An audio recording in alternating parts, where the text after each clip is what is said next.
ফিরে এলাম বিরতির পর। যে ছবি আপনাদেরকে দেখালাম তার পরিপ্রেক্ষিতে আমরা আলোচনায় রয়েছি। বিজেপির বক্তা রয়েছেন স্নেহান সরকার, তৃণমূল কংগ্রেসের বক্তা রয়েছেন কৃষ্ণ মিত্র, বামেদের বক্তা রয়েছেন পল্লব মুখার্জি। কৃষ্ণদার বক্তব্য নিলাম, তবে বিজেপির দিকে যে অভিযোগ আসছে শীতলকুচি, ভেটাগুড়ি, প্রত্যেক জায়গায় কিন্তু এখনো পর্যন্ত বাহিনীর কোনো উপস্থিতি নজরে আসেনি।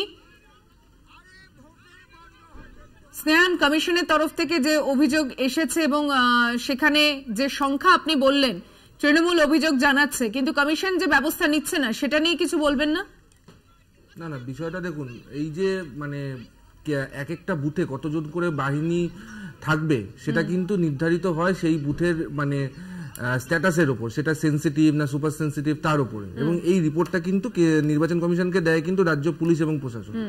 এবং যেখানে ঝামেলা হওয়ার সম্ভাবনা আছে, যেখানে রিপোর্ট আছে, তো সেখানে তো নির্বাচন কমিশনকে আগে থেকে রিপোর্ট দেওয়া উচিত ছিল যে আরো বেশি সংখ্যক কেন্দ্রীয় বাহিনী মোতায়েনের জন্য।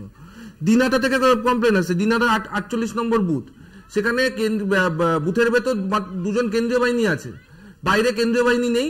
সেখানে অবাধে ভোটারদের থেকে ভোটার কার্ড ছিনিয়ে নেওয়া হচ্ছে, তাদেরকে ভোট দিতে দেওয়া হচ্ছে না। এবার ভোটের এই যে চিত্র, এই চিত্র আপনি এটা ভাবুন তো, এই যে কেন্দ্রীয় বাহিনীর বিরুদ্ধে অভিযোগ, এই যে মারপিট, ধরেন আপনি বলতে চাইছেন যে কেন্দ্রীয় বাহিনী বিজেপির কথায় কাজ করছে, ঠিক আছে, বিরোধীদের অভিযোগ নিচ্ছে, আমি এরকম বলিনি। না আমি আপনি না বলুন, আমাদের আচ্ছা আমি আপনার কথা বলছি না। আজকে এই পশ্চিমবাংলা ছাড়া আরো 99টা জায়গায় ভোট হচ্ছে, আসামে 5টা সিটে ভোট হচ্ছে, খুব সময় আমি যদি খুব ভুল না হয় আমি একটা কথা বলি,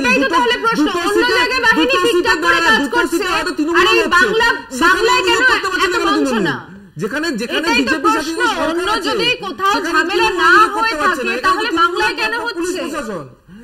এই যে ধরে নিন আজকে আইন শৃঙ্খলার জন্য যে পুলিশ বা প্রশাসন আছে, তারা আজকে কেন্দ্রীয় নির্বাচন কমিশনের অধীনে কাজ করলেও আলটিমেটলি তো তারা রাজ্য পুলিশের বাহিনী মোতায়েনের জন্য নির্বাচন কমিশনে আপনারা গেছেন, বহুবার গেছেন আপনারা, তাহলে 400 পার, চৌঠা জন 400 পার কি রাজ্য পুলিশের ভরসা করবেন ভেবেছে? না না না না, 400 পার আমরা কেন্দ্রীয় বাহিনীর ভরসাটা করবো এটাও বলিনি।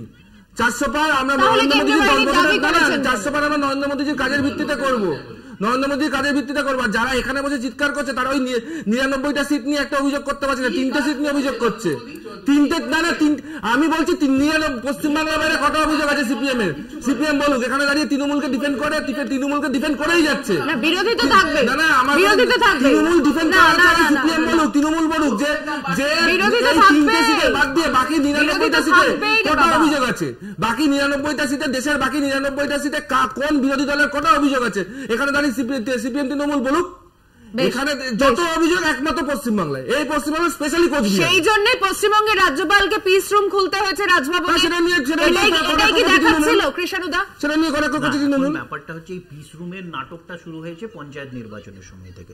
তখন আমরা বলেছিলাম যে এটা একটা গালভরা মিডিয়া কন্টেন্ট দেওয়া ছাড়া আর কিছুই নয়, এটার কোনো সাংবিধানিক এখতিয়ার নেই। একটু আগে দেবজ্যোতি প্রতিবেদনে বলছিল যে বিজেপি নাকি বলেছে যে গভর্নর প্রশাসনিক প্রধান, যদি এটা বিজেপি বলে থাকে তাহলে বিজেপি না আইন জানে না দেশের সংবিধান জানে। রাজ্যপাল যে কোনো রাজ্যের সাংবিধানিক প্রধান হতে পারেন, কিন্তু তিনি একজন অর্নামেন্টাল হেড এবং প্রশাসনিক প্রধান হচ্ছেন মুখ্যমন্ত্রী। তো বিজেপি দেশের সংবিধানটাই জানে না এবং সেই সংবিধানটাকে শ্রদ্ধাও করে না, কারণ এবার বলেছে এটা এবার ক্ষমতায় এলে পাল্টে দেবে। তো সুতরাং এই পিস রুমটা তো মানে আদ্যপ্রান্ত তৈরি হয়েছিল গদি মিডিয়াকে তৃণমূল কংগ্রেসের বিরুদ্ধে কন্টেন্ট দেওয়ার জন্য। সেই সময় কংগ্রেস সিপিএমও সেই পিস রুমের নাটকের অঙ্গই ছিল। আজকে এই পিস রুমটা তাদের কাছে লাইবিলিটি হয়ে গেছে এবং সেখানে এখনই তোমাদের প্রতিবেদক বললেন যে ওখানে choose and pick and choose হচ্ছে, যে যেই অভিযোগগুলো বিজেপির বিরুদ্ধে সেগুলো ছাঁটাই করে ওয়েস্ট পেপার বাস্কেটে ফেলে দেওয়া হচ্ছে এবং যেইগুলো অন্যান্য অভিযোগ আছে সেইগুলোকে কম্পাইল করে সেইগুলো নিয়ে কাল থেকে হয়তো গভর্নর নাটক শুরু করবেন। তো সুতরাং পিস রুমের কোনো সাংবিধানিক বা আইনি বৈধতা নেই। এটা একজন রাজ্যপাল করছেন গদি মিডিয়াকে কন্টেন্ট দেওয়ার জন্য, এবং এই রাজ্যপালগুলো দেশের সংবিধান এবং গণতন্ত্রের বোঝা হয়ে যাচ্ছে এবং আমাদের চোখে আঙুল দিয়ে দেখাচ্ছে যে বিজেপি কিভাবে দেশের গণতন্ত্র এবং আইনকে ভুলন্টিত করছে। বেশ, আমি এই আলোচনা চলবে, প্রত্যেক মুহূর্তে আমরা ভোটের খবরের দিকে নজর রাখছি। তবে একটা ছোট্ট বিরতির সময় হয়েছে, বিরতির পর ধর্মযুদ্ধ দেখুন মধুবন্তীর সঙ্গে থাকবে।